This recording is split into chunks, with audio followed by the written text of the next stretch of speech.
স্বপ্নের পিছে দৌড়াও, হার মেনো না কোনো দিন। জীবন একটাই বন্ধু, তুমি গড়ো নিজেই নিজের দিন। পরিশ্রম করো, গড়ো ভাগ্য, সফলতা আসবে কিছুদিন পরে।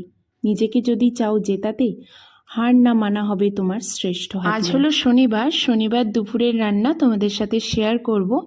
তো তোমরা দেখতে পেলে যে আজকে বানাবো ফুলকপি পনির দিয়ে একটা তরকারি। তো সবজিগুলোকে ভেজে রেখেছি, আর মশলার জন্য টমেটো, কাজু, আদা একসাথে সিদ্ধ করে নিয়েছি। মশলাটার পেস্ট বানিয়ে নিয়েছি, তার মধ্যে 2 চামচ টক দইও অ্যাড করে দিয়েছিলাম। তারপর কড়াইতে ভালো করে মশলাটা কষিয়ে নিয়েছি। এরপর ভেজে রাখা সবজিগুলো অ্যাড করে দিয়ে তার মধ্যে নুন, হলুদ, জিরে তোমরা তোমাদের স্বাদ মতো অ্যাড করে নিও। দিয়ে ভালো করে মশলাটাকে কষিয়ে নিয়েছি যতক্ষণ না তেল ছাড়ছিল। তারপর এর মধ্যে গরম জল অ্যাড করে ফুটিয়ে নিয়েছি।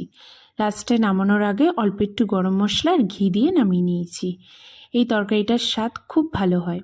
তার সাথে বানিয়েছি হচ্ছে মিক্স ভেজ, আর ছিল ডাল সিদ্ধ, আর পরে আমি বানিয়ে নিয়েছিলাম বেগুনি। এই হচ্ছে আজকের দুপুরের মেনু। তোমাদের ভালো লাগলে অবশ্যই আমাকে কমেন্টে জানিও।